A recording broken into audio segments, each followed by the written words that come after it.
Morning, everyone. Can we all rise to give our applause to the Lord as we pray? Pwede bang bago tayo magsimula, can we mention everyone? Blessed morning. Good morning po sa inyong lahat. Good morning. Amen. Let's bow our heads and pray. As it is read in Psalm 7, the last verse, I will give thanks to the Lord according to His righteousness, and will sing praise to the name of the Lord Most High. Thank you, Lord. Hallelujah. Hallelujah, O Lord. We thank you, Lord. We glorify you. So, each and every life, Panginoon, that is here today, to give honor, O Lord, for who you are. We are not here, Panginoon, because kami ay napipilitan lamang, O Diyos. But because in our hearts, Panginoon, we truly, Lord God, desire you, Panginoon, sa aming buhay. Maraming salamat po, Panginoon, sa iyong kabutihan, Lord God, sa iyong pagkilos, Panginoon, na despite, Panginoon, sa aming mga kahinaan, sa aming mga kasalanan, sa aming mga pagkukulang, Panginoon, ay tunay na tapat ka, Panginoon, sa iyong mga pangako, O Diyos, na hindi mo pag-iwan, O Diyos, sa bawang atin. Maraming salamat po, O Diyos, sa pribilegyo na iyong pinagkaloob, Panginoon, sa buhay, O Diyos, na patuloy mong binibigay, Panginoon, sa amin, na kami, Lord God, ay magpupuli sa iyo, Panginoon. At tatakilain ka namin, Lord God, sa araw na ito, sa mga sandaling ito. Thank you, O Father God. At muli, Ama, kami ay nagpapakumbaba, O Diyos, sa iyong banal na harapan. Kami, O Diyos, ay gawin mo, Lord God, nalinisip mo, O Diyos, upang kami may karapat-dapat, Ama, na sumamba sa iyo sa Espiritu at Katotohanan. We ask, O Lord, the Holy Spirit to move in our midst, Panginoon. Lead us, O Lord God, and guide us as we worship you. Renew our minds, Panginoon. Tanggalin mo, O Diyos, ano man, Ama, na karumihan, ano man, Lord God, na doubt, Panginoon. Bigyan mo, Lord God, ang faith, Panginoon, na dapat, Lord God, nararapat, Panginoon, para sa amin. Patuloy, Ama, na pangunahan mo kami, O Diyos, as our Pastor, Jojo Villarreal, delivers, Lord God, your message, Panginoon. Anoint, Lord God, your servant, making us a footstool, Lord God, your mouthpiece, Panginoon, upang ang bawat salita, O Diyos, ay maintindihan namin, Lord God, maunawaan namin, O Diyos, by the help of your Holy Spirit. Tunay nga po, O Diyos, na hindi namin maunawaan, Lord God, ang iyong mga salita. At alam namin, Panginoon, na by your grace and mercy, Panginoon, na ito ay pauunawa mo sa amin. Rebuke us, correct us, O Lord, train us, that we may be equipped for every good work, Panginoon. Lead, Lord God, ang aming music team, O Diyos, that we may worship you, Lord God, to a higher form, Panginoon. Kung umabot, Lord God, sa iyong luglugan, Panginoon, aming pagpupuri, Lord God, at bibigay, Panginoon, ng honor sa iyo. Maraming salamat po, O Diyos. Bless your servants, Panginoon. Bless each and every one, Panginoon, sa lugaring ito. At sa mga kapatiran namin na hindi pa nakakarating, Panginoon, grant them, Lord God, your safe traveling mercy, Panginoon, upang sila, Lord God, ay makarating dito sa aming service, Panginoon, upang para kami lahat, Lord God, ay sama-sama, Lord God, madakila ka, mabigyan, Lord God, ng karangalan, Panginoon. Iyon, Lord God, sa ilamang po ang lahat ng papuri, pagdakilan, paglulahati. Ito po aming sa kapadalangan sa matamis na pangalan ng Panginoon Kristo. Amen.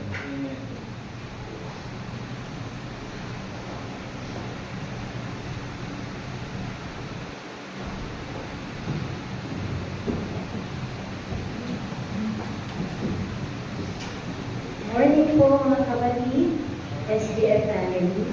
Again, we thank the Lord for another year. This 2024, we will continue our journey as believers in Christ with full confidence because we know who we are. We are the Lord's.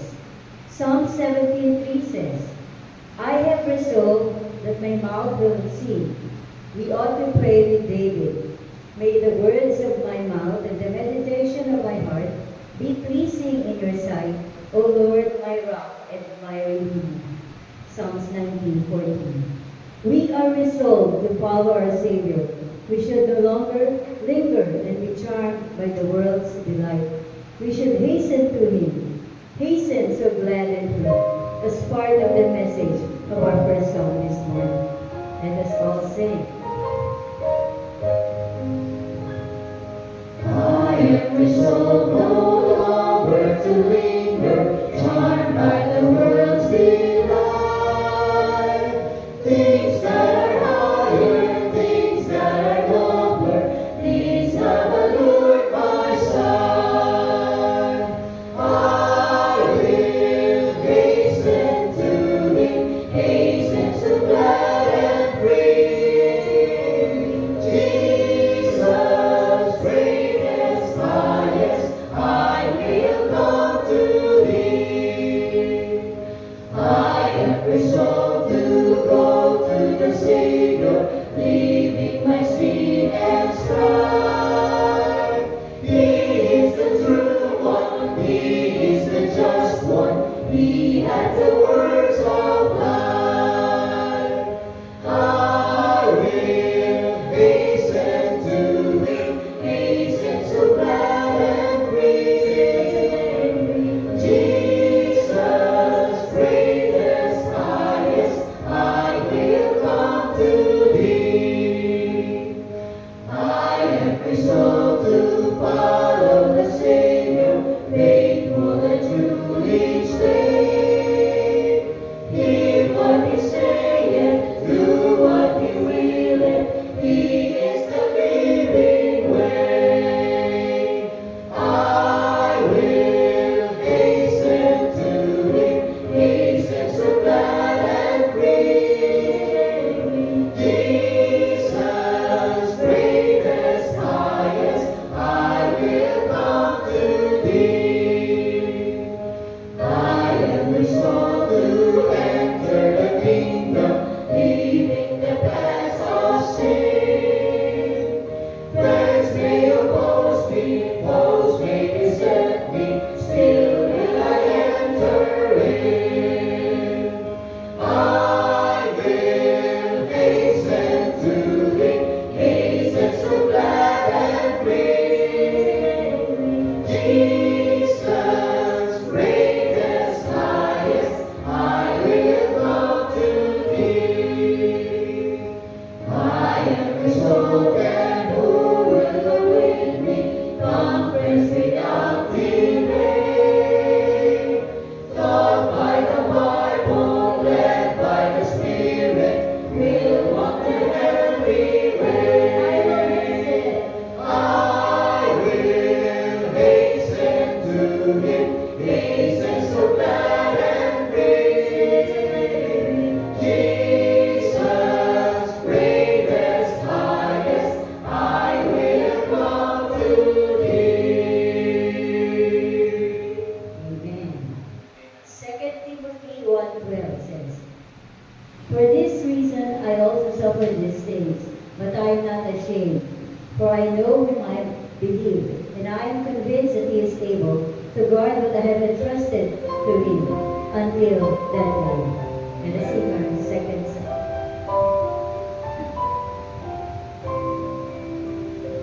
I know that by God's wondrous grace to me He hath made known, nor by unworthy Christ in love redeemed me for His own.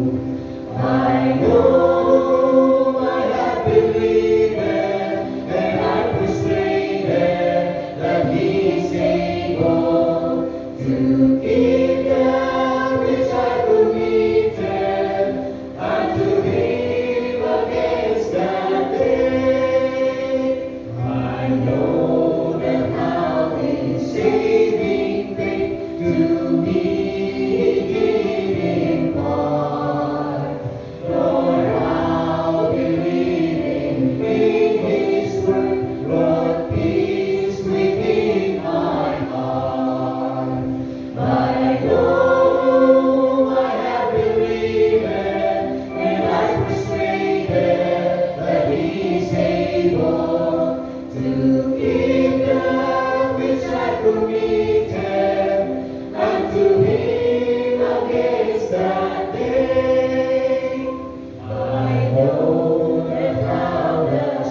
Good morning, brothers, sisters.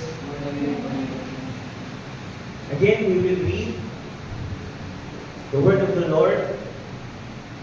This is our study as a series. Those who have contemplated in their homes, in their personal time, join me in proclaiming the word of the Lord. At doon sa mga hindi pa masyadong mag-grasp this very powerful verse preached by beloved Pastor Jojo, listen to us. Makinig kayo as we read this beautiful text. Philippians chapter 3, verse 17 to 21. Let us begin.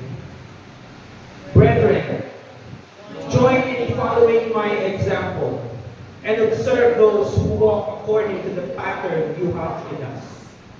For many walk, of whom I often told you, and now tell you, even weeping, that they are enemies of the cross of Christ, whose end is destruction, whose God is their appetite, and whose glory is in their shame, who set their minds on earthly things, for our citizenship is in heaven, from which also we eagerly wait for a Savior, the Lord Jesus Christ, who will transform the body of our humble state into conformity with the body of His glory, by the exertion of the power that He has even to subject all things to Himself.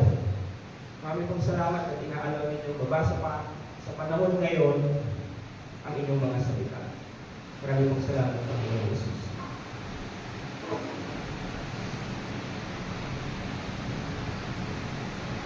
Amen. Dear God, our Father in heaven, we are asking for your mercy, Lord, to allow us once again to come before your throne and pleading for your grace, Lord, to accept our offering, our worship this morning. We are fervently asking for the Holy Spirit to be with us as we listen to your voice from the Bible. Fill us, Lord, so that we may understand the words that you're going to teach us this morning. We praise and honor you through His name's sake. Amen. Please be seated, mga kapatid.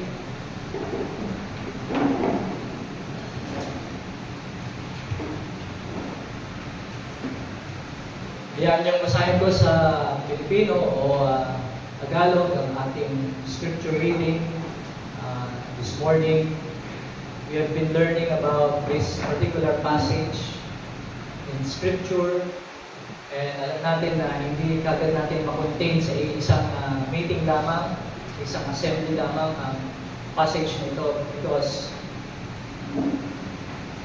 alam naman natin na kahit na maikli lamang ang passage nito, hindi pa natin lubos na matig ang mga salitang ito mula verse 17 to 21 ng Philippians.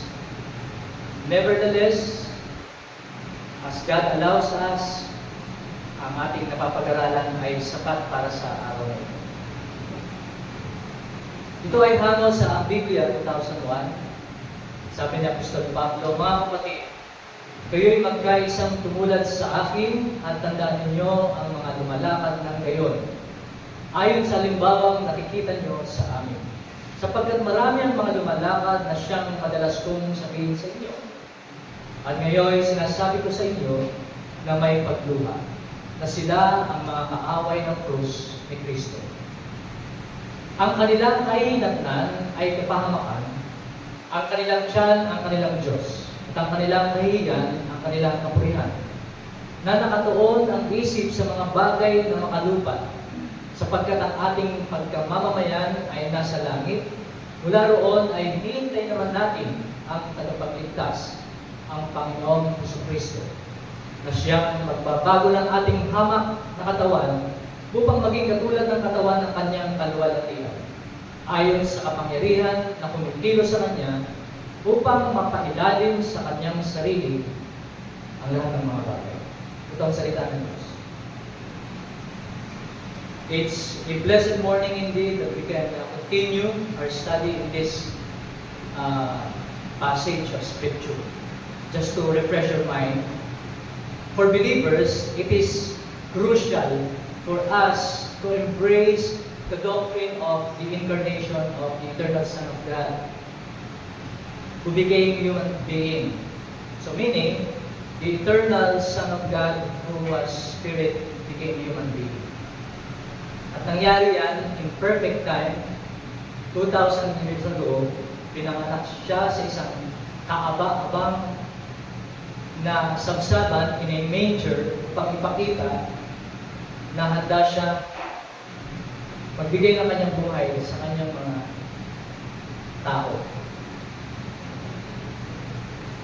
Ay so sabihin muli that the incarnation of God is our certainty in eternal life in heaven. Kasama natin ang Diyos. In fact, bilang mga mananampalataya, we can be certain about our quote-unquote position in heaven.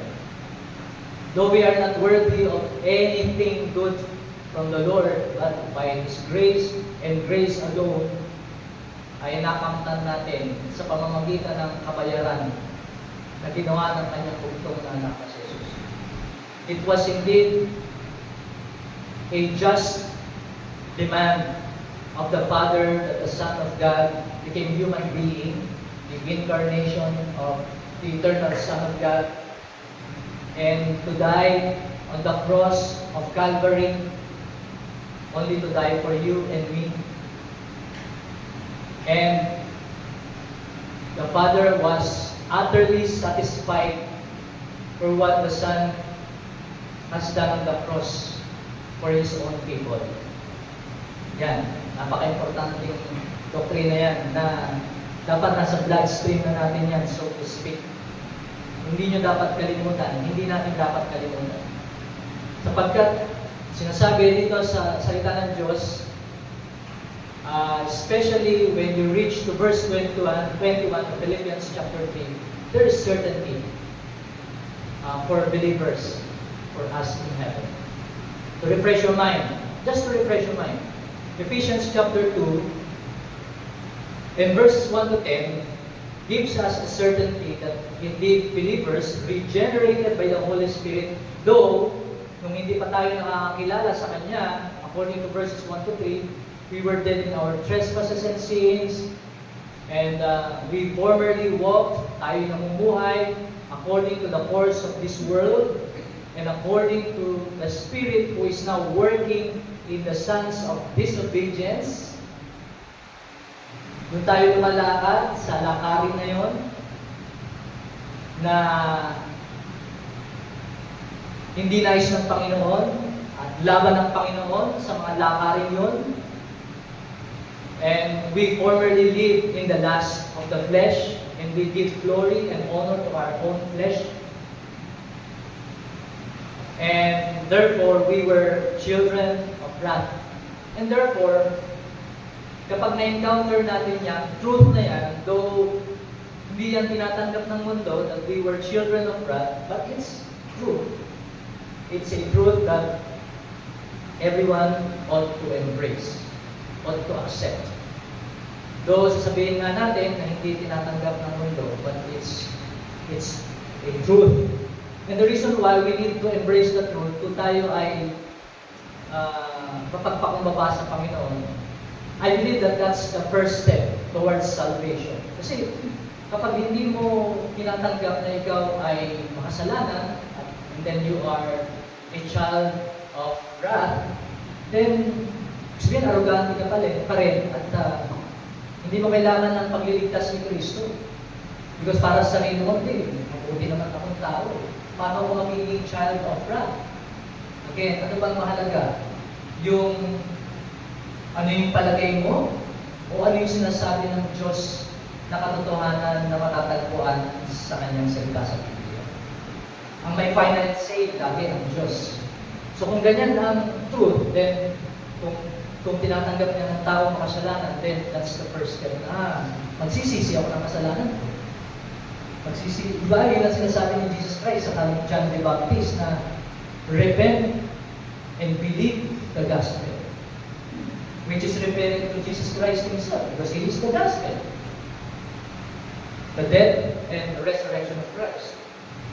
Nung tayo nakakilala sa Panginoon, because of the regeneration of the Holy Spirit, according to verses 4 to 10, we made alive with Christ, we raised up with Christ, dahil tayo mga patay sa ating mga kasalanan, and that's why the Holy Spirit raised us up with Christ Jesus. And we are seated in the heavenly places with Christ. Indicative ang lahat ng yan. And we are God's workmanship and created in Christ. Specifically in verse 10, sinasabi niya. So workmanship tayo. So mahalaga tayo para sa Kanya. Kasi ang unang mahalaga sa Diyos ay ang Kanyang buktong na anak. Ang mahalaga sa anak ay mahalaga sa anak. Sa Ama. Sino yung mahalaga sa anak? Mahalaga sa Ama. We are God's workmanship created in Christ. And therefore we are saved by the grace of God. In contrast with the deadness of a sinner, he is still dead in his transgression. So, having said that by the Apostle Paul, looking at those verses in Ephesians, believers say, we are what God says we are. Personally, I am what God says I am. Sinasabi ng Diyos kung ano ako, dahil paniniwala ako yun. Ako yun. Sabi ng Biblia sa akin. Mahalaga yan sapagkat kung ang nasa isip natin na meron tayong katiyakan ng kalwalatian na kasama si Kristo, dapat alam mo rin na Kristiyan ka. Even the Spirit who dwells in you will give the testimony that indeed you are saved. At nakikita natin sa ating mga buhay na saved na ako. Hindi ito pagmamalaki na, saved ako, ito hindi. Hindi pagmamalaki yun, kundi ito ay testimonya ng banal na Espiritu na gumagabay, natuturo, nananahan sa iyo. Kasi nananahan, meron kang relasyon sa Kanya. Hindi ka niya iiwan, binibigyan ka ng katiyakan ng kaligtasan. So, we draw from our passage that we are studying in Philippians chapter 3 and verses 17 to 21, two questions. So, those questions ay masasagot ng Biblia sa mga verses na ito. Unang question na maaari nating itanong, how should we live as Christians? Paano nga ba tayo mamumuhay bilang mga mananampalataya? And why should we live that way? Bakit nga ba? So natapos natin yung unang bahagi nito. At ang principle na nasagot natin base dun sa question natin nung nakaraan ay ang una, paano nga ba tayo mamumuhay? Christians live with eternity in mind. Kailangan ang ating kaisipan ay nakatuon sa panghabang buhay o magpakailanman. Hindi natin sinasabi na hindi na tayo kailangan magtrabaho dahil nakatuon yung isip natin sa kalangitan, sa magpakailanman, kundi habang hinihintay natin ng Panginoong Kristo, ay we are to live according to God's will, meaning to say we manifest Jesus Christ in our lives. Particularly, do what God wants us to do. Do your work, sa ating mga ginagawa, dapat mag-glorify ang God. Kung meron kang hanap buhay, gawin mo ito na naayon sa kalooban ng Diyos para siya ay makarangalan sa harap ng mga tao, whether Kristiyano man, nasa harapan mo, nasa paligid mo, o hindi. So, Christians live with eternity in mind. Sapagkat sabi ng Biblia sa Philippians chapter 3, I'll be reading from the ESV now. Sabi niya, brothers, Join in imitating me and keep your eyes on those who walk according to the example you have in us. Sila ay nagtitiis habang inintay siya sa Kristo. Nagtitiis din kapag ikaw ay pinipersecute because of Christ. Because you proclaim Christ, you share the gospel, you persevere. While you are receiving persecutions from people around you. So sabi niya, imitate me. Yun ang context nito.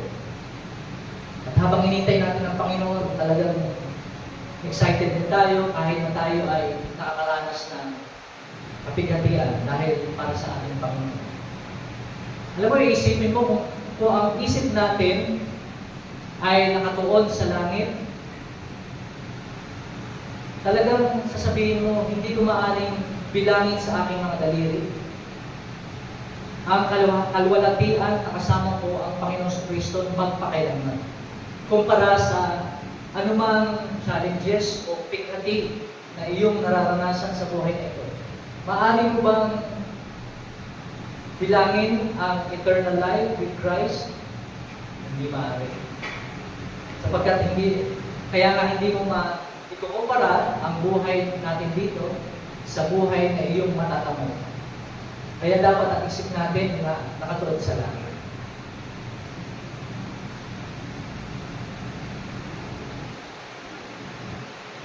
Pangalawang bahagi na kailangan natin sagutin. Christians or kailangan nating ipamuhay. Paano nga ba tayo mamumuhay ng ang ating isip, ang ating tuon ay sa langit? Bakit? Sapagkat ang iyong pagkamamamayan ay nasa langit. Christians' citizenship is in heaven. Sabi dito sa verse 21 or verses 17 to 19. O sa 19 muna. Their eyes is destruction, their God is their belly, and their glory in their shame with minds set on earthly things. And these descriptions refer to the unbelievers. Those people whom the Apostle Paul is describing. Na in contrast to Apostle Paul and others with him, kinokontrast naman niya yung mga nagbibigay ng sakit ng ulo sa kanya. Dinescribe niya yan mula verse 17. Kaya mapapansin ninyo, ang verse 20 ay may contrasting na word but in verse 20. But our citizenship is in heaven. Bakit? Yung mga dinidescribe niya sa 17 to 19, particularly on sa verse 18, for many of whom I have often told you, and now tell you even with tears, walk as enemies of the cross of Christ. So those people are labeled as, by the Apostle Paul, as enemies of Christ. Who are the enemies of Christ? Sabi dito sa verse 19, uulitin ko. Sabi dito sa verse 19, their end is destruction. Their God is their belly. Sa ESV version, iba ang NASB. And their glory in their shame, with minds set on earthly things. Their minds are set on earthly things. In contrast to Christians, our minds are set on heaven. Bago ka pumunta sa verse 20, makikita mo na yung contrast. Na ang tunay na Kristiyano, nakaset ang kanilang isip, puso at kaluluwa sa langit. Ang investment nila sa langit. Kung gumagawa ka ng trabaho dito, pero nakaset ang buhay mo sa langit. Pero yung mga enemies of Christ, those who persecute you, those who teach wrong doctrine, those who deceive people, their minds are set on earthly things. Pinapataba nila ang tiyan nila, so to speak, ng kayamanan, ng kapalaluan. hiwalay sa relasyon sa Diyos. Kaya nga ba sabi rito, with mind set on earthly things at the end of verse 19. Ulitin natin, base dito sa binabasa natin, bakit kailangan nakatuon ang isip natin ito? Our citizenship is in heaven. Hindi ka lang Filipino citizen. Hindi ka lang senior citizen. Ikaw ay citizen of heaven. Kaya dapat doon na matuon ang iyong buhay. Yun ang talagang binibigyan mo ng oras, panahon, buong puso't kaluluwa. Habang iniintay mo siya, habang ikaw ay busy dito sa pagtupad ng iyong tungkulin bilang isang tao, bilang isang mamamayang Kristiyano sa lupang ito, hindi ka talaga mamamayan ng mundo eh. Kaya, yun ang magbibigay sa atin na tamang perspective, kaya hindi tayo na nagkakaroon ng anxiety, ng distress, because ang focus natin sa heaven. Dahil citizen ka of heaven. Although sometimes you feel that you are anxious about many things in this world, maraming kang bagay para maging anxious eh. Sa trabaho mo, sa naipundar mo, pero mo naging anxious ka pa sa pinundar mo. Sa lahat ng bagay sa mundo. Maging ang iyong kalusugan, sometimes, maging anxious ka rin. Oo, hindi yan nawawala. Pero, panandalian lamang yun. Pero kung sinasa-isip at puso mo na ikaw ay citizen sa heaven, ay talagang most probably ang kinakatakutan mong kamatayan ay mawawala. Lahat naman tayo siguro natatakot na matay kagad. Pero ang sinasabi natin, ready tayo. Dahil ang citizenship natin sa heaven. Okay, so, Christians' citizenship is in heaven. Nasa langit ang pagkamamamayan ng mga Kristiyano. Kaya tayo ay namumuhay ng ating isip ay sa panghabang buhay ng Panginoon. Verse 20, ulit. Kung ang isip ng mga enemies of Christ ay nasa mundong ito, nagpapataba sila ng kanilang sarili, so to speak, but you, Christians, our citizenship is in heaven. And from it, we await a Savior, the Lord Jesus Christ. Verse 21, who is referring to Jesus Christ, who will transform our lowly body, our physical body, to be like His glorious body. Sino ba yung may glorious body? Si Jesus Christ. We will be transformed with a body just like the possession of Jesus Christ. Body. By the power that enables Him even to subject all things to Himself. So yan ang nasagot nating katanungan, and here we are, Christian citizenship is in heaven.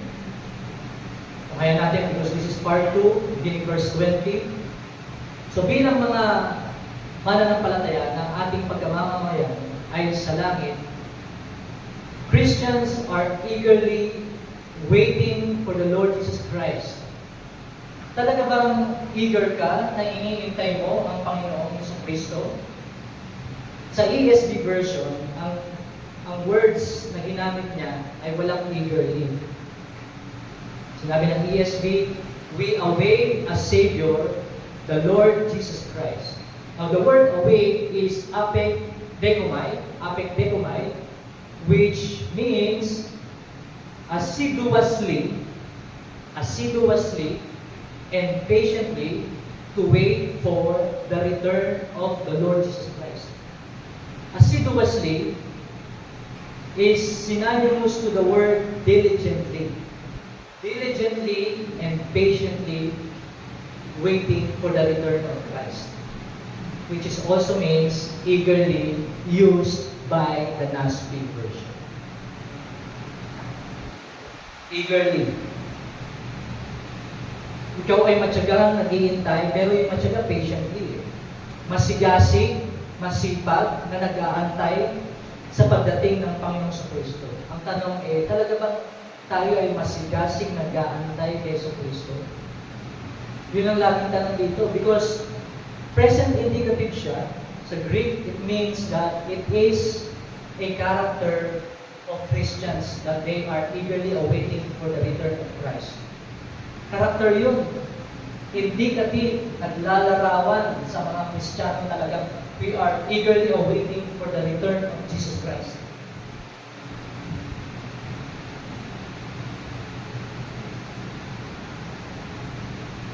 Sa Helps Lexicon, ang words na apekdekomai means waiting that decisively. Waiting that decisively puts away all that should remain behind. Ulitin ko yung lexicon ng Helps.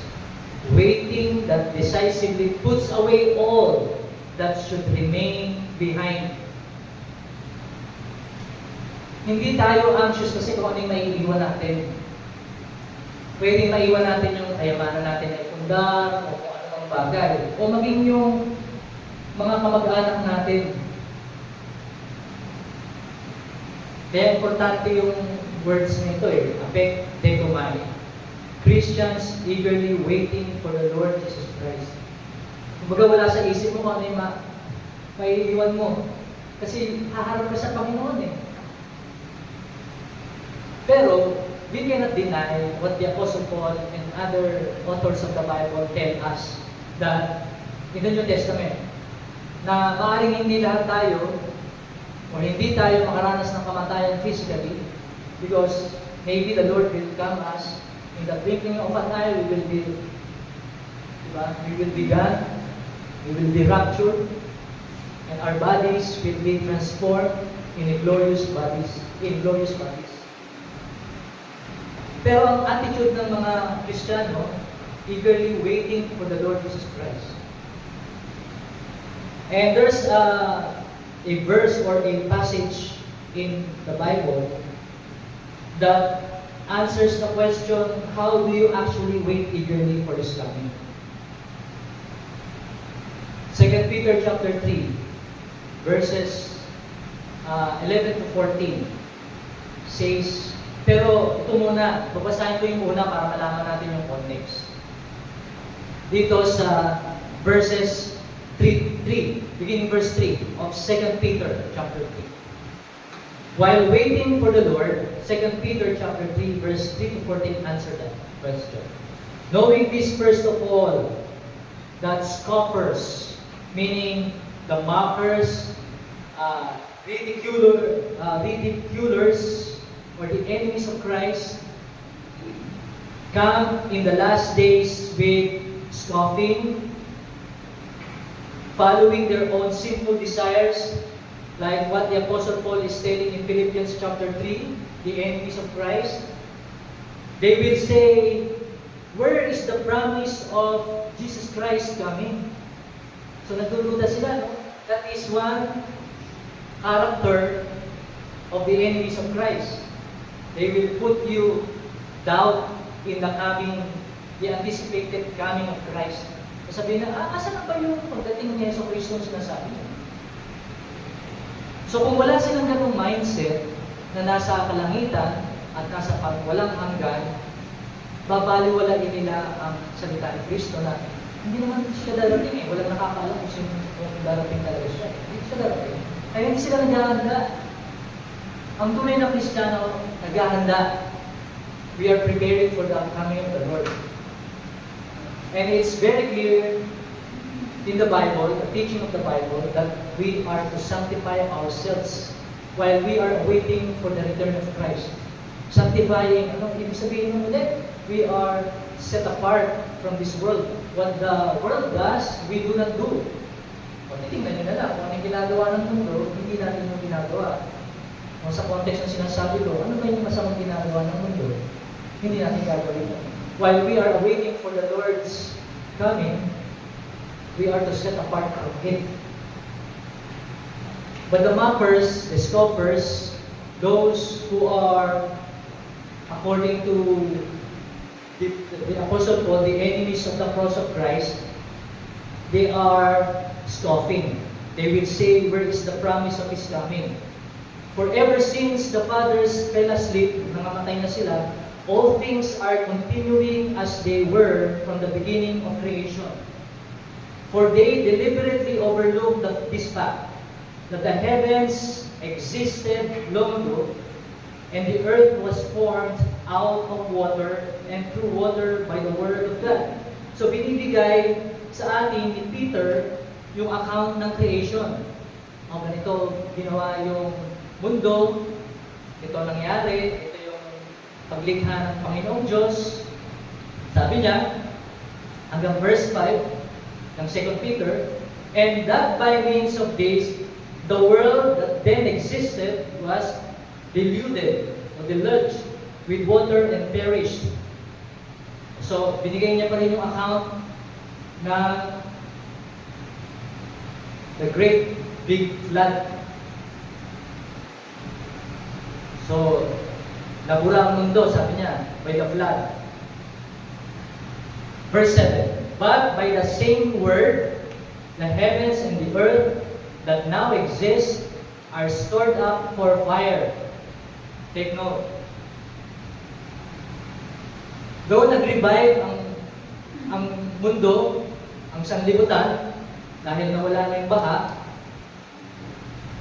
but by the same word, the heavens and the earth that now exist are stored up for fire.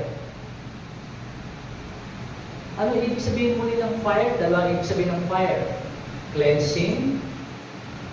Second definition ng fire, judgment. So, stored up for fire, ang earth, being kept until the day of judgment, yun, and destruction of the ungodly. Not only the earth, but the ungodly. But do not overlook this one fact, beloved, that with the Lord, one day is as 1,000 years, and 1,000 years as one day. It's really urgency. The Lord is not slow to fulfill His promise, as some count slowness. And what is that? That He will bring us to heaven. But is patient toward you, not wishing that any should perish, but that all should perish, that all should reach repentance. O context, hindi lahat ng all, everybody in the world. You know, 2 Peter in this particular passage, the context of the word you is referring to the believers. The Lord is not slow to fulfill His promise, as some count slowness, but is patient toward you, believers. Not wishing that any should perish, but that all should reach repentance. But the day of the Lord will come like a thief. Ano yung thief? Magnanakaw? O dito ginagamit yung thief. Ang day of the Lord will come like a thief.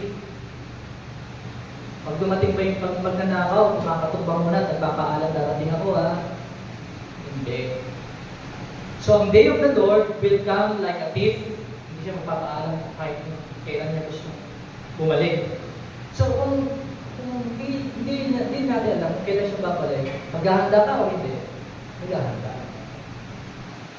Kaya ang mindset natin sa langit. Bakit nga mo? Sabi ko sa present passage natin, kasi citizenship ka of heaven. Diba sabi dito? So, the day of the Lord will come like a thief, and then the heavens will pass away with a roar, and the heavenly bodies will be burnt up and dissolved, and the earth and the works that are done on it will be exposed. So, lahat ng bagay may expose. Lahat, wala mangyayari. Kaya dapat tayo mag-invest sa mga bagay na kalooban ng Diyos. Huwag tayo maging anxious kung, ito lang ang ipon ko. Ito lang yung investment ko. Pero ang tanong dyan, ang bottom line dyan, paano ka magiging faithful sa ipinagkaloob ng Diyos Ano ba ang kalooban ng Diyos para dito sa binigay sa'yo?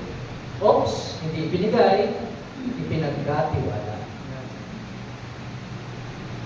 Kaya hindi ka naman kahit kailan naging owner ng kahit ng bagay. We are just managers of the things that we have.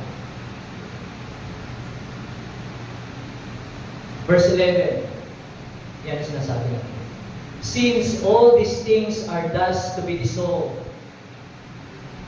yamang din lang ang lahat ng bagay nito ay sa makatuwid ay madidissolve, mawawala, matutunaw. What sort of people ought you to be in lives of holiness and godliness? So kung lahat pala yan madidissolve, mawawala, yun ang sinasabi niya. What sort of people ought you? Ano bang uri ng tao kayo maging dapat? To be in lives of holiness and godliness.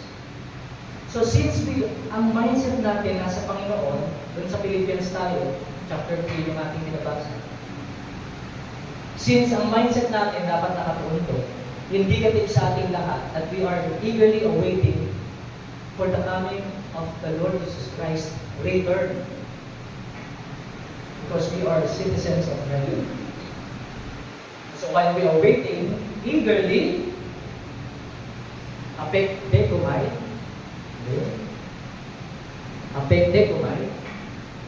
excited tayo makapagtatapos siya.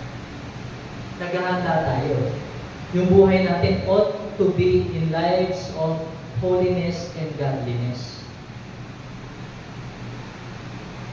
Holiness and godliness, according to verse 11, the last portion of verse 11,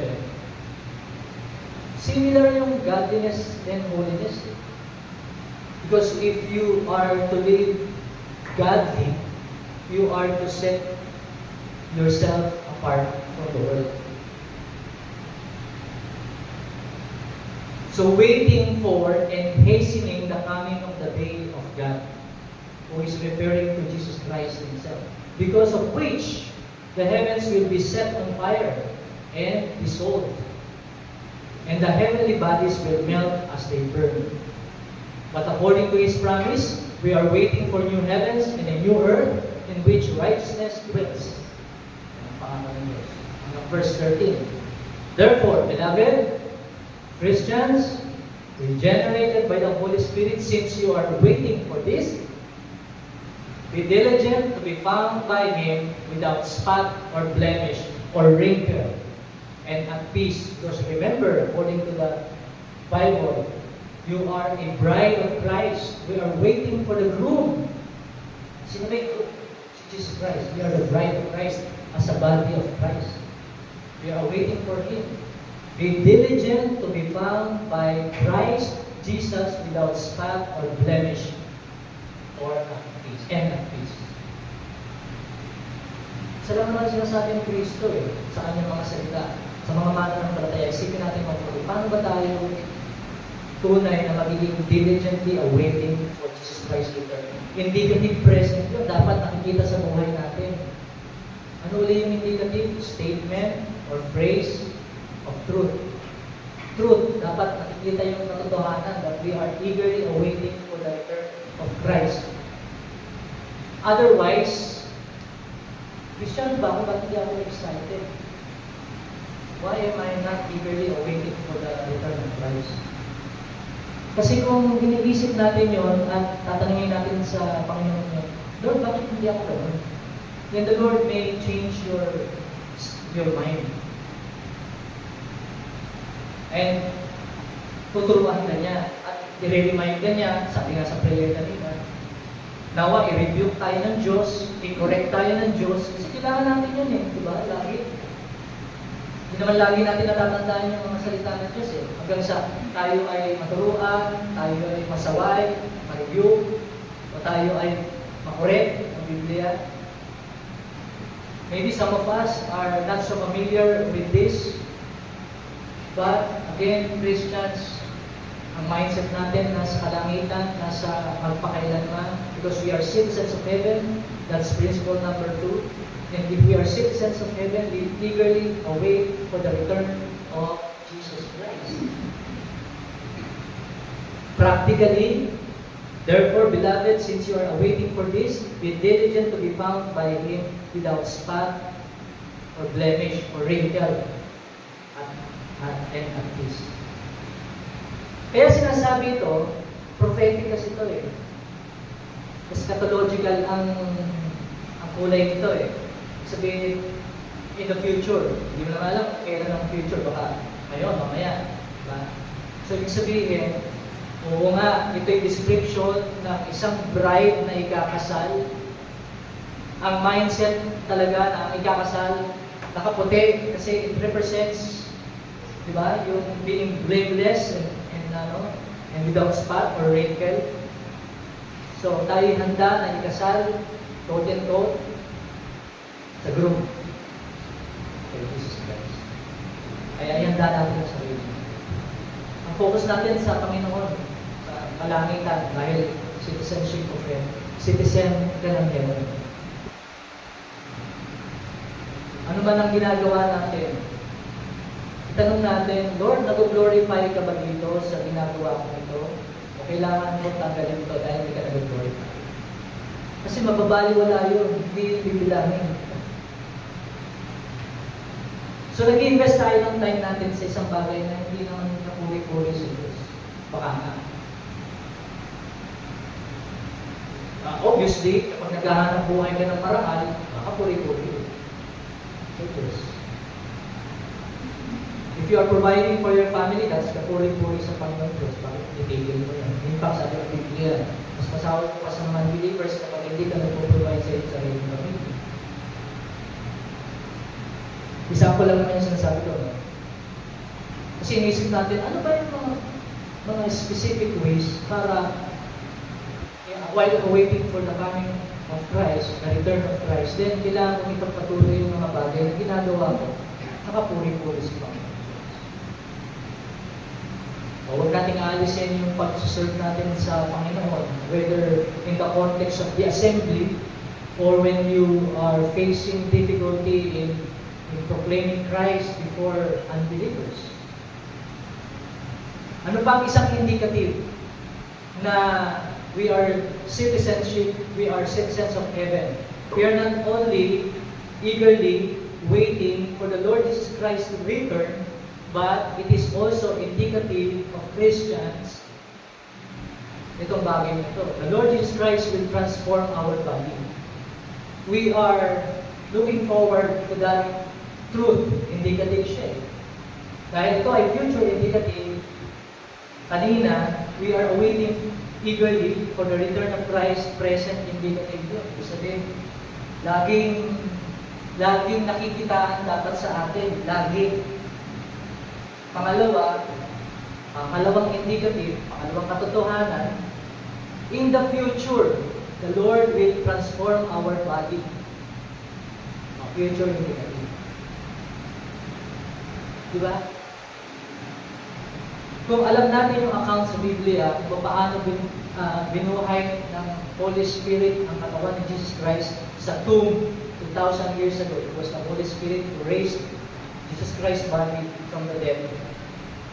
Ganun din tayo, bibigyan na din tayo ng glorified body. Sapagkat, basically, ang ating katawan na nanghihina, nagkakasakit, at namamatay, papalitan niya at transform niya ng glorious body na pwede doon sa kalangitan. Ingatan natin yung katawan natin. Sa totoo lang, hindi ko naman sinasabi huwag natin ingatan yung katawan natin. Kaya nga tayo, gumagawa tayo ng maraming bagay para ingatan yung sarili natin. Pag nagkakasakit tayo, kahit konting bagay, diba, inom kagad tayo ng gamot, isip ko, mag-exercise ang kita po. Kailan pagkakasakit, saka lang mag-exercise. Saka lang ang magda-diet. Kung ganun tayo ka-urgent at ka-eager para sa ating lupang katawan, much more siguro sa ating future. Oo, alagaan natin ang katawan natin para sa ating Panginoon. Pero alagaan natin yung ating spiritual na buhay. Sapagkat gaano man kalala yung katawan natin dahil subject yan to sickness eh. Katawan natin subject to sickness, sa death. Pero bibigyan tayo ng katawan, bagong katawan, glorified body. May sagot dyan sa Apostol Pablo sa 1 Corinthians chapter 15 that many of you are familiar with. Sabi niya sa 51, verse 51 ng 1 Corinthians 15, na pag-aralan natin ito before. Behold, I tell you a mystery. We shall not all sleep. Ano yung sleep dito sa context? We shall not all die. But we shall be changed. In a moment, ano ba yung moment sa Tagalog? Isang sulyap, isang iglap, isang moment. In the twinkling of an eye. Hindi nga, mag-twinkle kayo. Twinkling. Hindi naman niya matagal eh. Pagka kindat lang, kindat. Isang kisap mata. So, isang kisap mata. O, isang kisap mata, isang segundo lang siguro yun. In a moment, in the twinkling of an eye, kasi yung moment dito, dinescribe niya pa ng mas malalim pa. Pag sinabing moment, in the twinkling of an eye. At the last trumpet, for the trumpet will sound, and the dead will be raised imperishable. Yung mga nangamatay daw, ay ibabangon niya, will be raised imperishable. Ano ba imperishable sa Tagalog? Hindi na namamatay. And we shall be changed. For this perishable body, itong perishable na ito, namamatay na ito, nakatawan, must be put on the imperishable. And this mortal body must put on immortality. So, bibigyan na tayo. So, ito yung nasa isip natin. Paano ka ba mamumuhay? Sabi dun sa part 1 natin, ang mindset natin, ang kaisipan natin, nasa pangpakailanman. Bakit? Because we are citizens of heaven. As citizens of heaven, we are eagerly awaiting for the return of Jesus Christ, your Savior. Indicative din, future indicative, bibigyan na tayo ng glorious body na hindi namamatay. Yun ang sagot dyan. At sinagot ni Apostol Pablo. So therefore, Christians, believers, mga kapatid, be on guard that you are not carried away with the air of lawless people. Huwag tayong maniniwala sa mga sinasabi ng tao, kundi sa Biblia tayo magbasa at natuto. And always be reminded of the Word of God about our position in Christ, and our minds, our thinking are amplified by Ephesians chapter 2, kung sino tayo sa Panginoon, our position in Christ, by growing in the grace and knowledge of our Lord and Savior Jesus Christ. So you are awaiting for the return of our Savior. And therefore, we should anxiously await for His return. Kailangan eager tayo doon, masigasig tayong naghihintay sa Kanya. Kaya mga kapatid, ang isang question dito na gusto kong tanongin sa inyo.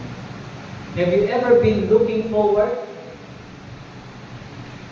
to Jesus Christ, your Savior and Lord? Mga kapatid, we should be working the work of Christ here on earth.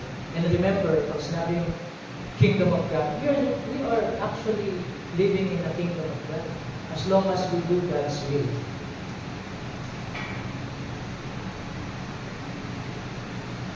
Kaya kung busy tayo in doing the will of God, in doing the work of Christ here on earth, there's a word in Luke chapter 12 verse 43.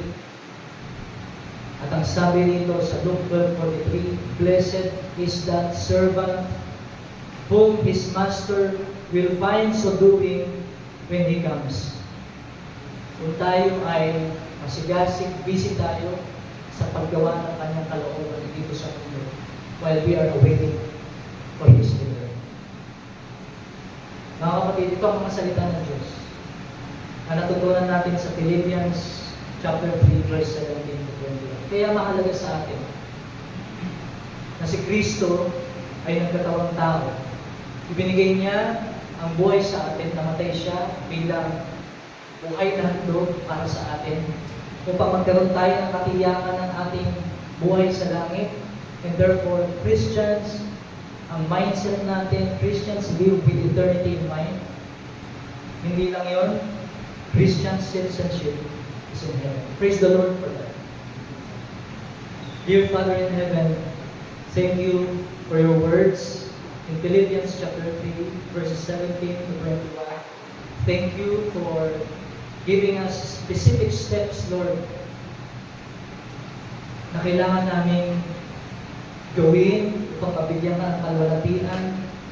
And even those principles na natutunan namin sa verses na ito will give us a clear application to our lives, Lord. I pray that you will continue to empower with your Spirit so that we may be able to eagerly wait for the return of your only begotten Son, Jesus Christ, in whom we pray all these things. Amen.